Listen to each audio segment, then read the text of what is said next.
World economic forum के Davos सम्मेलन में विश्व के हालात विषय पर प्रधानमंत्री का संबोधन। कहा, महामारी से निपटते हुए भारत की इकोनॉमी को मिल रही रफ्तार। Make in India, make for world के साथ आगे बढ़ने का दिया सुझाव। 16 जनवरी को स्टार्टअप डे के ऐलान के साथ प्रौद्योगिकी के क्षेत्र को मिली रफ्तार। प्रधानमंत्री ने कहा कि इनोवेशन में भारत की वर्ल्ड रैंकिंग सुधरी, स्टार्टअप बनेगा न्यू इंडिया का मुख्य आधार। स्वास्थ्य सुविधाओं के विस्तार, टीकाकरण पर बिना पैनिक हुए सतर्कता बरतने की प्रधानमंत्री की सलाह। सभी राज्यों के मुख्यमंत्रियों के साथ समीक्षा बैठक में प्रधानमंत्री ने कहा कि अर्थव्यवस्था को बनाए रखते हुए आगे भी महामारी से निपटने का करें इंतजाम। देश भर में सस्ती चिकित्सा और स्वास्थ्य सेवाओं के बुनियादी ढांचे में सुधार के लिए सरकार का निरंतर प्रयास। तमिलनाडु में 11 नए मेडिकल कॉलेज के उद्घाटन पर प्रधानमंत्री ने कहा कि आयुष्मान भारत योजना का गरीबों को मिल रहा लाभ। स्वामी विवेकानंद की जयंती के मौके पर प्रधानमंत्री ने की राष्ट्रीय युवा महोत्सव की शुरुआत। कहा, भारत अपने सामर्थ्य और विचार से युवा, देश के युवाओं को चिंतन, लेखन और शोध पर और ध्यान देना होगा।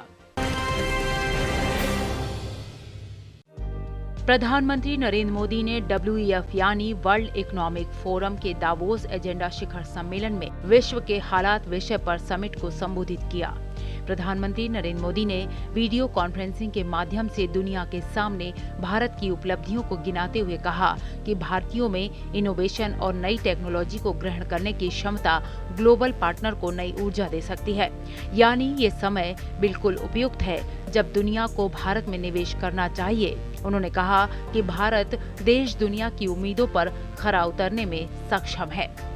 भारत ग्लोबल सप्लाई चेन्स में विश्व का एक भरोसेमंद पार्टनर बनने के लिए प्रतिबद्ध है। हम अनेक देशों के साथ फ्री ट्रेड एग्रीमेंट के रास्ते बना रहे हैं। भारतीयों में इनोवेशन की, नई टेक्नोलॉजी को एडॉप्ट करने की जो क्षमता है, एंटरप्रेन्योरशिप की जो स्पिरिट है, वो हमारे हर ग्लोबल पार्टनर को नई ऊर्जा दे सकती है। इसलिए भारत में इन्वेस्टमेंट का ये सबसे बेस्ट टाइम है। भारतीय युवाओं में आज एंटरप्रेन्योरशिप एक नई ऊंचाई पर है।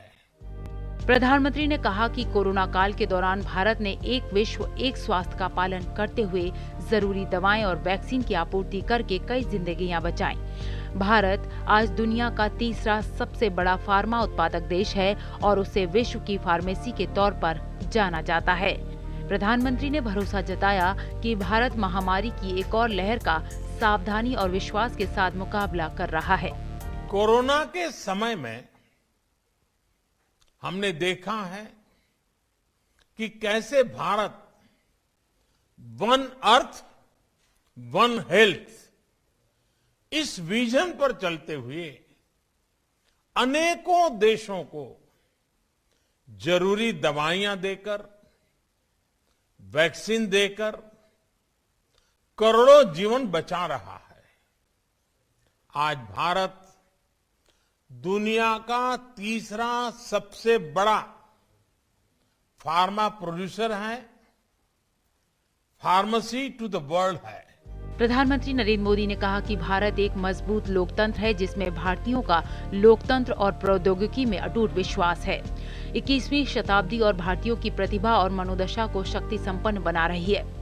इस बात के प्रमाण इससे मिलते हैं कि 2014 में जहां भारत में कुछ 100 पंजीकृत स्टार्टअप थे, वहीं आज इनकी संख्या 60,000 के पार हो चुकी है। प्रधानमंत्री नरेंद्र मोदी ने कहा कि आज भारत दुनिया में रिकॉर्ड सॉफ्टवेयर इंजीनियर भेज रहा है। 50 लाख से ज्यादा सॉफ्टवेयर डेवलपर्स भारत में काम कर रहे हैं। भारत के पास दुनिया में तीसरे नंबर के सबसे ज्यादा यूनिकॉर्न्स हैं। 10,000 से ज्यादा स्टार्टअप्स पिछले 6 माह में ही पंजीकृत हुए हैं। आज भारत दुनिया में रिकॉर्ड सॉफ्टवेयर इंजीनियर भेज रहा है।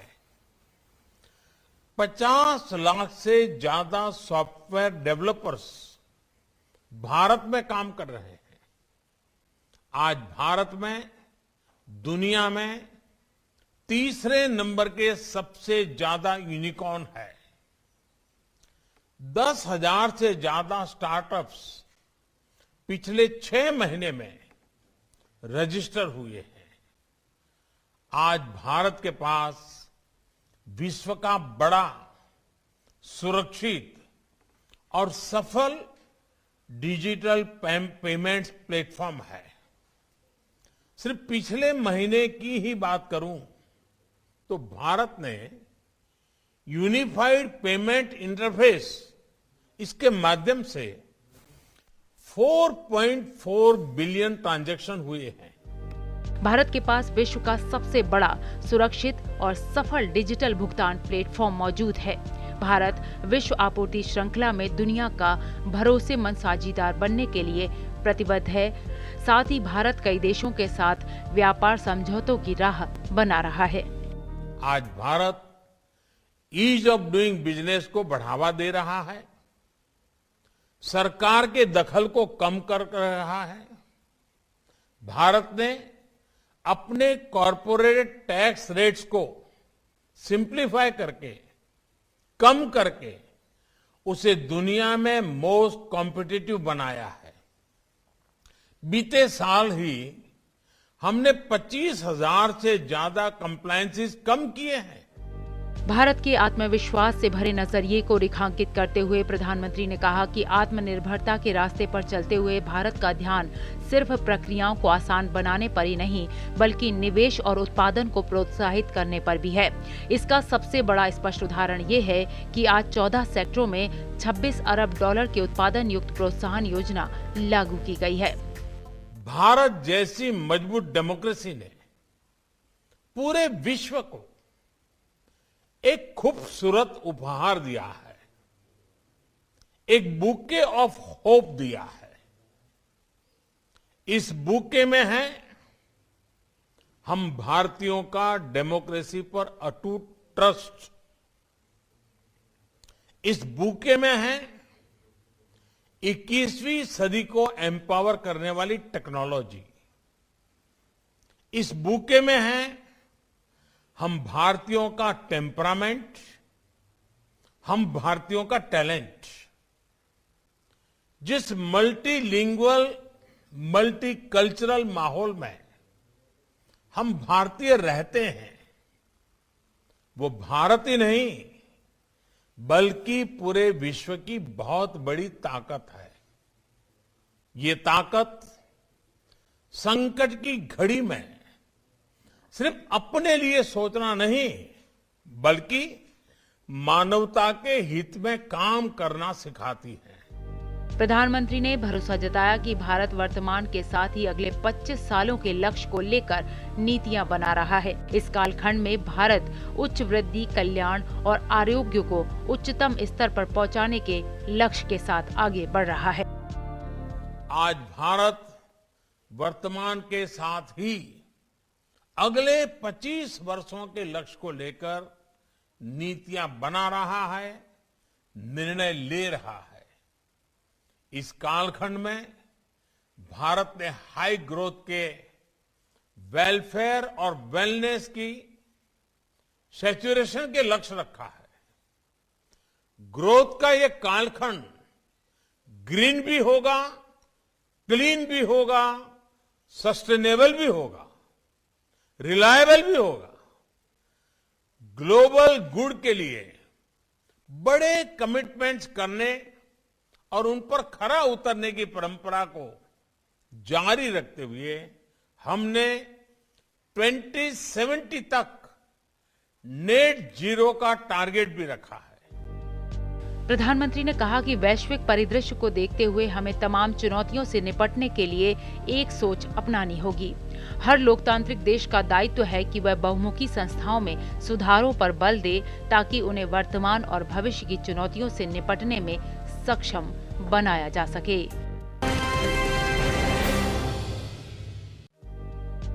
प्रधानमंत्री नरेंद्र मोदी ने स्टार्टअप में भारत के बढ़ते कदमों को और पूरी दुनिया में रफ्तार देने के लिए 16 जनवरी को स्टार्टअप डे मनाने का फैसला किया है। वीडियो कॉन्फ्रेंस के माध्यम से स्टार्टअप उद्यमियों के साथ संवाद में प्रधानमंत्री नरेंद्र मोदी ने कहा कि भारत में स्टार्टअप का स्वर्णिम युग शुरू हो रहा है और अब ये हर साल 16 जनवरी को स्टार्टअप दिवस के रूप में मनाया जाएगा। इस दशक में इनोवेशन, एंटरप्रेन्योरशिप और स्टार्टअप इकोसिस्टम को मजबूत करने के लिए सरकार जो बड़े पैमाने पर बदलाव कर रही है, उसके 3 अहम पहलू हैं। पहला, एंटरप्रेन्योरशिप। एंटरप्रेन्योरशिप को, इनोवेशन को सरकारी प्रक्रियाओं के जाल से, ब्यूरोक्रेटिक साइलोज से मुक्त कराना। दूसरा, इनोवेशन को प्रमोट करने के लिए इंस्टीट्यूशनल मैकेनिज्म का निर्माण करना। और तीसरा, युवा इनोवेटर्स, युवा उद्यम की हैंड होल्डिंग भी करना। Startup India, stand up India जैसे प्रोग्राम ऐसे ही प्रयासों का हिस्सा है। प्रधानमंत्री ने कहा कि नया साल देश में स्टार्टअप उद्यमियों के लिए कई संभावनाएं लेकर आया है। देश आजादी की 75वीं वर्षगांठ मना रहा है। जब आजादी के 100 वर्ष पूरे हो जाएंगे, देश की प्रगति में स्टार्टअप की भूमिका बहुत अहम होगी। इसके लिए सरकार देश भर में नवाचार, उद्यमिता और स्टार्टअप इकोसिस्टम को सशक्त बनाने के लिए प्रभावी कदम उठा रही है।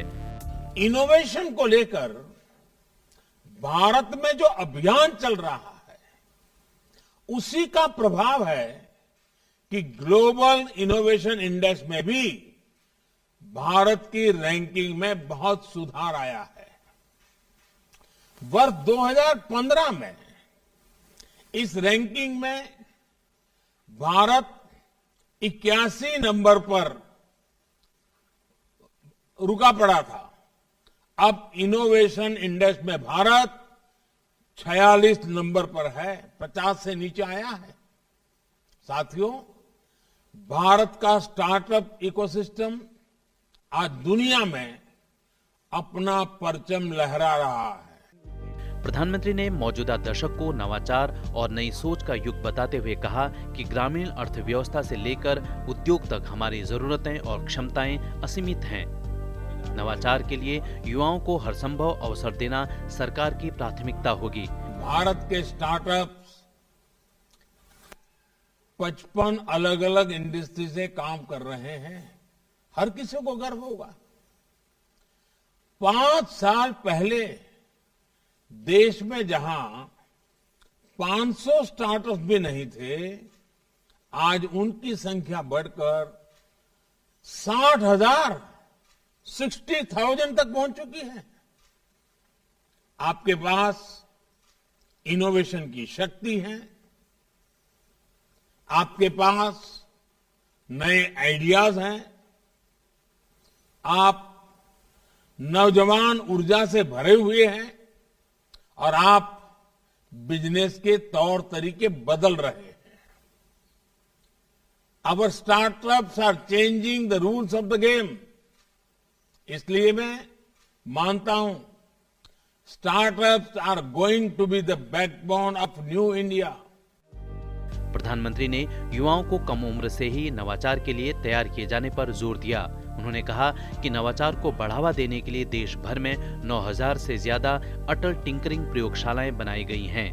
प्रधानमंत्री ने कहा कि भविष्य की प्रौद्योगिकी के विकास और अनुसंधान पर निवेश करना सरकार की प्राथमिकता है। इस संवाद में कृषि, स्वास्थ्य, अंतरिक्ष, उद्योग, सुरक्षा और पर्यावरण आदि क्षेत्रों से जुड़े 150 से अधिक स्टार्टअप्स ने हिस्सा लिया।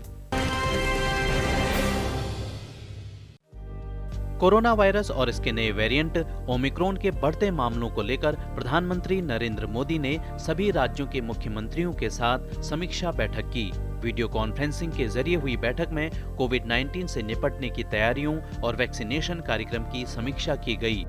दुनिया के अधिकतर एक्सपर्ट्स का कहना है कि वेरिएंट चाहे कोई भी हो,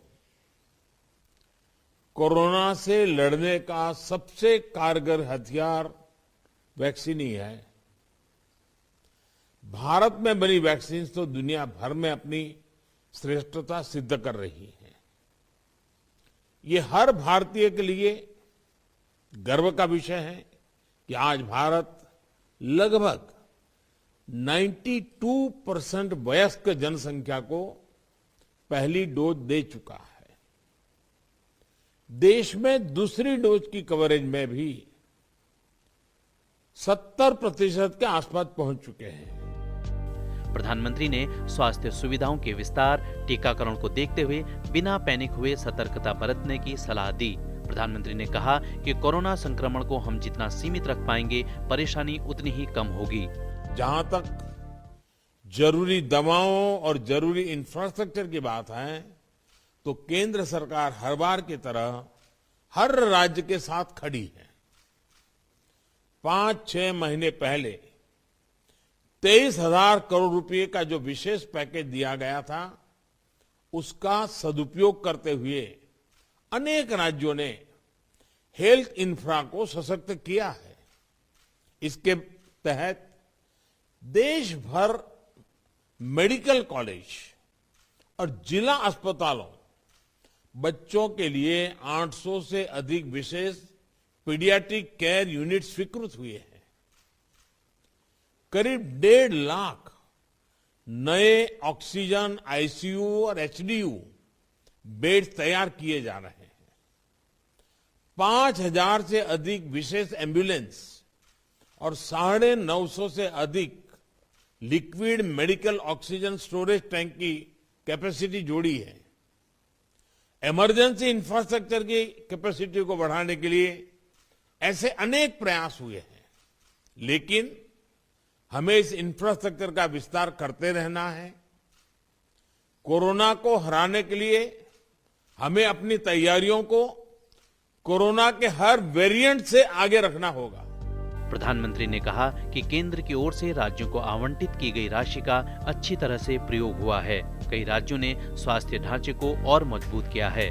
प्रधानमंत्री नरेंद्र मोदी ने राज्यों से ओमिक्रॉन और दूसरे वेरिएंट से निपटने के लिए स्वास्थ्य सुविधाओं को लगातार बढ़ाने पर जोर दिया।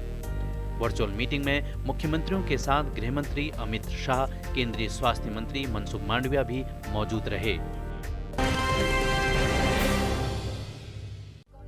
प्रधानमंत्री नरेंद्र मोदी ने वीडियो कॉन्फ्रेंसिंग के जरिए तमिलनाडु को 11 नए सरकारी मेडिकल कॉलेज की सौगात दी। इसके साथ ही प्रधानमंत्री नरेंद्र मोदी ने चेन्नई में central institute of classical Tamil (CICT) के नए कैंपस का उद्घाटन किया।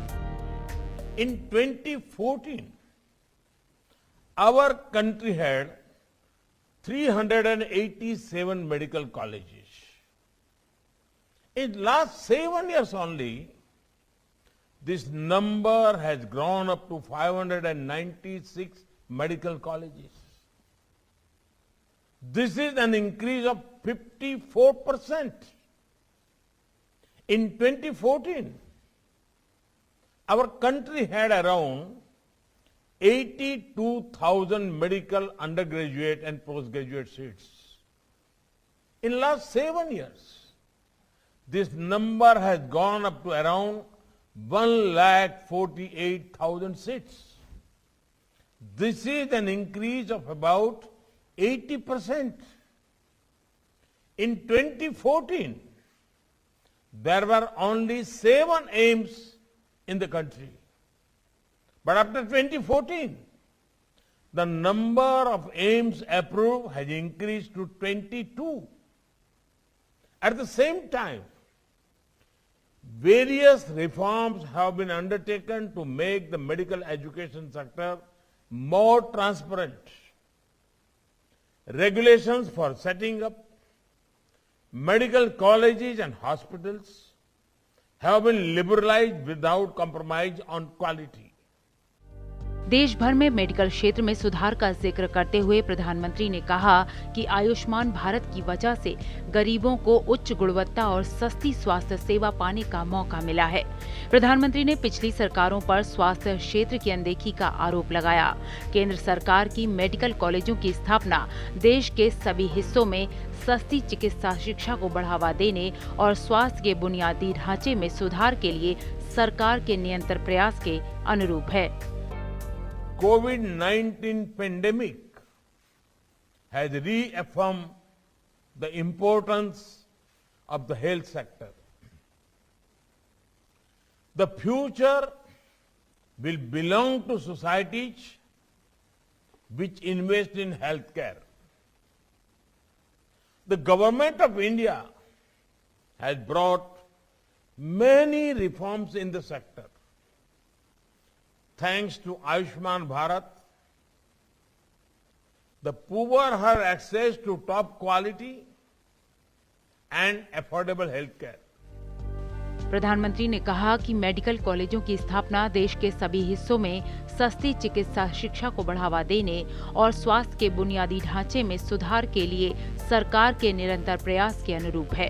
कार्यक्रम के दौरान तमिलनाडु के मुख्यमंत्री एम.के. स्टालिन और केंद्रीय स्वास्थ्य मंत्री मनसुख मंडाविया मौजूद थे।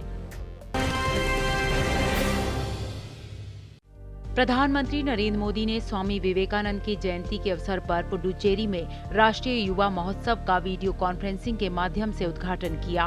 इस मौके पर प्रधानमंत्री ने कहा कि विश्व भारत की ओर बड़ी उम्मीद और विश्वास से देख रहा है, क्योंकि भारत के लोग विचार से युवा हैं। भारत अपने सामर्थ्य से भी युवा है, भारत अपने सपनों से भी युवा है। भारत युवा है क्योंकि भारत की दृष्टि ने हमेशा आधुनिकता को स्वीकार किया है। भारत के दर्शन ने परिवर्तन को अंगीकार किया है। भारत तो वो है जिसकी प्राचीनता में भी नवीनता है। हमारे हजारों साल पुराने वेदों ने कहा है, अपि यथा युवानो मत्सथा नो विश्वम जगत अभिपित्ते मनीषा, यानी ये युवा ही है जो विश्व में सुख से सुरक्षा तक का संचार करते हैं। इस मौके पर प्रधानमंत्री ने 23 करोड़ रुपए की लागत से बनी कामराजर मणिमंडप का भी शुभारंभ किया। उन्होंने पुडुचेरी प्रौद्योगिकी विश्वविद्यालय में स्थापित सूक्ष्म लघु मध्यम प्रौद्योगिकी केंद्र को राष्ट्र को समर्पित किया। इसके साथ ही प्रधानमंत्री ने कहा कि हमारे महान व्यक्तियों के बारे में हमारी युवा जितना ज्यादा लिखेंगे, रिसर्च करेंगे, उतना ही देश की आने वाली पीढ़ियों में जागरूकता बढ़ेगी। भारत का युवा इवोल्यूशन पर सबसे अधिक फोकस कर रहा है। आज डिसरप्शन हो रहा है, लेकिन डिसरप्शन डेवलपमेंट के लिए हो रहा है। आज भारत का युवा इनोवेशन कर रहा है, समस्याओं के समाधान के लिए एकजुट हो रहा है।